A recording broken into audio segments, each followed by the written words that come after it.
Hello friends, আমি Shubham. Tiger শ্রফকে বলতে চাই, তোমার বাড়িতে এত বড় একটা ইনস্টিটিউশন আছে, এত বড় একটা খাজানা আছে অ্যাক্টিং এর, তারপরেও তোমার পারফরমেন্স আর তোমার অ্যাক্টিং এরকম। আর জাগ্গু দাদাকে বলতে চাই, বীরু, ছেলেকে ইন্ডাস্ট্রিতে পাঠানোর আগে তোমার একটুখানি ভালো দিক অ্যাক্টিং এর সেগুলো দিয়ে পাঠাতে, তাহলে একটু লম্পজম্প কমিয়ে আমরা অ্যাক্টিংটাও দেখতে পারতাম তোমার ছেলের। The great grand super hero দেখলাম আমি হলে, কোনো এক্সপেকটেশন নিয়ে যায়নি, ট্রাস্ট মি, কোনো এক্সপেকটেশন নিয়ে যায়নি। বাচ্চাদের সিনেমা, খালি ভেবেছি যে সিনেমাটা বোধহয় আমাকে এন্টারটেইন করবে, সেটা ভেবে সিনেমা হলে গেছি, এবং সিনেমাটা তার বদলে আমাকে যা দিয়েছে সেটা ট্রিমেন্ডাস। এর যে আইডিয়া, বেসিক গল্পটা আমি আপনাদেরকে বলি। দাদু আর নাতির গল্প। একটা নাতি নতুন স্কুলে ভর্তি হয়েছে, এবার নতুন বন্ধু বান্ধব, তাদের কাছে রো আপ দেখাতে হবে।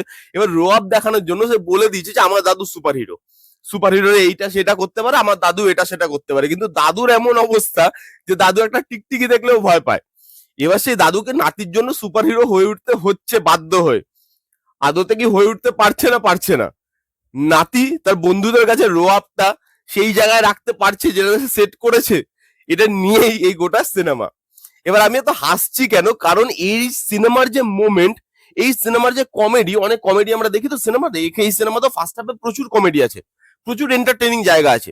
এবার কমেডি গুলো দেখবেন বেরিয়ে আমরা ভুলে যাই যে হয়তো হলে হাসলাম, অনেকের সঙ্গে বসে আছি, সবাই হাসছে, আমিও হাসলাম সেই জায়গায়। তো সেখানে বেরিয়ে আমরা না কমেডি গুলো ভুলে যাই, মনে থাকে না, যদি না সেটা হেরাফেরির মতো বা ধামালের মতো কোনো আউটস্ট্যান্ডিং কমেডি হয়ে যায়। এর যে কমেডিটা সেটা আপনার বেরিয়েও মনে থাকবে। কমেডি যে মোমেন্ট গুলো সেগুলো আপনাকে বেরোনোর পরও আপনাকে হাসতে বাধ্য করবে। ওই মোমেন্ট গুলো আপনার মাথায় ঘুরপাক খাবে। এই যে ছোটবেলায় আমরা ভাবতাম, দেখবেন শক্তিমান দেখছি, যে ঘুরলে আমি যদি ঘুরি খাটের ওপরে, আমিও শক্তিমানের মতো ঘুরবো। অথবা ওই যে দেখবে শাকালাকা বুম বুমের পেন্সিল ছিল একটা টুপি লাগানো উপরে, যে আঁকতো তাই সত্যি হয়ে যেত। আমি আমি একটা স্কুল থেকে কিনেছিলাম, স্কুলের পাশে বিক্রি হতো, যে ওটা নিয়ে খাতায় আঁকতাম। সাইকেল আঁকছি, বাইক আঁকছি, যে আঁকলে বোধহয় আমার কাছে চলে আসবে, এটা সত্যি হয়ে যাবে ওটা। এই জিনিসগুলো আমরা ভাবি, এই জিনিসগুলো নিয়ে যেভাবে কমেডি করা আছে সেটা ট্রিমেন্ডাস। এবং কমেডি ছোট ছোট মোমেন্ট, এবং সেখানে জাগ্গু দাদার পারফরমেন্স, ভাই ট্রিমেন্ডাস কমেডি, আপনাকে হাসাবে। আপনি যদি মন খুলে হাসতে চান, কিছুক্ষণের জন্য বাচ্চা হয়ে যেতে চান, তাহলে কিন্তু আপনি সিনেমাটা দেখতে যান। এবার আপনাদের প্রশ্ন হবে যে ভাই এটা দেখলে বাচ্চাদের সিনেমা? না, আমিও প্রথমে তাই ভেবেছিলাম। যখন আমি দেখতে গেছি সিনেমাটা, এর যে বেসিক প্লটটা, বেসিক আইডিয়াটা, সেটা অনেক বড়, অনেক ভাস্ট। আমি যেটা বললাম সেটা জাস্ট বেসিক আইডিয়া। এটাকে ঘিরে যেভাবে একটা গল্প লেখা হয়েছে, দেখুন আইডিয়া একটা ভালো থাকতেই পারে, অনেক সময় আমরা দেখি ভালো আইডিয়া থাকে, কিন্তু তাকে ঘিরে যে ভালো লেখা সেটা আমরা অনেক ক্ষেত্রেই দেখতে পাই না। বাট এখানে লেখাটা খুব সুন্দর, লেখাটা এঙ্গেজিং, এন্টারটেইনিং। এবং বাচ্চারা কাদের সাথে যাবে সিনেমা হলে? বড়দের সাথে। তো এটা অ্যাসিওর করেছে যে বাচ্চারা যখন দেখবে এন্টারটেইন হবে, বড়রা যাতে ফোন না ঘাটে বা পপকর্ন না খায় বা গল্প না করে, বড়রা যাতে কিছু পায় সিনেমাটার থেকে। তো বড়রাও একটা টাইমের পর না এন্টারটেইন হবে সিনেমাটা দেখার পর, বলে ভাই কি সিনেমা দেখতে এসেছি, তাদের ছোটবেলার কথাটা তাদের মনে পড়বে। আর এখানে পারফরমেন্স, জাগ্গু দাদা, আমি যেটা প্রথমবার শুরু করলাম যেটা বলে, যে টাইগার শ্রফের শেখা উচিত। বাড়িতে এত বড় একটা ইনস্টিটিউশন আছে, এবং এই এজে এসে এরকম একটা রোল সিলেক্ট করা, এটা মানে ইটসেলফ না খুব কারেজের একটা ব্যাপার। জাগ্গু দাদা সেটা দেখিয়েছে। কি পারফরমেন্স! একটা বয়স্ক দাদু, তার কি রকম ম্যানারিজম হতে পারে, তার কি রকম মুখের অঙ্গভঙ্গি হতে পারে, কি রকম এক্সপ্রেশন হতে পারে, সেটা যেভাবে দেখাচ্ছে ভাই জাগ্গু দাদা আউটস্ট্যান্ডিং। পুরো সিনেমাটা যেভাবে নিজের কাছে বার করেছে, এবং বাচ্চাগুলো, শুধু জাগ্গু দাদার নামে বলবো বাচ্চাগুলোকে ছেড়ে দেবো সেটা ভুল হবে। বাচ্চাগুলো, বাচ্চাগুলোকে ভালো লাগবে, ইনোসেন্স লাগবে। কিন্তু একটা টাইমের পর আপনার কি মনে হবে বাংটা বাচ্চা, এবং বাংটামোটা দরকার ছিল। অনেক জায়গায় কি হয়, বাচ্চাগুলোকে পাকামো দেখিয়ে দেয়।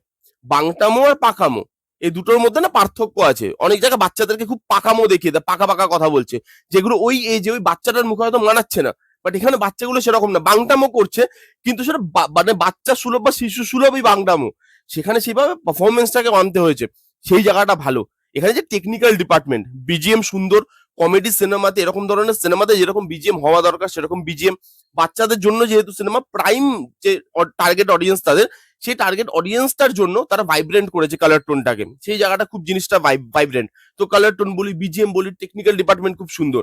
এখানে একটা টুইস্ট আসছে সেকেন্ড হাফে, ওই টুইস্টটা ভালো, এবং টুইস্টে যেভাবে পরবর্তীকালে আরো টুইস্টকে নিয়ে আসছে, সেই জিনিসটা ভালো লাগে দেখতে। তো কম্প্যাক্ট একটা মুভি।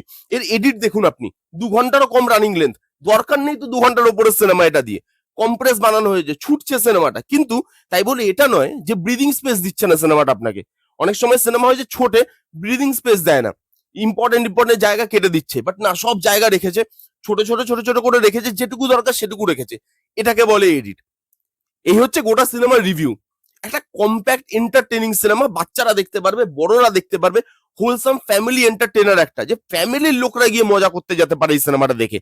এবং আউটস্ট্যান্ডিং যা লেখা, BGM, technical department, performance tremendous.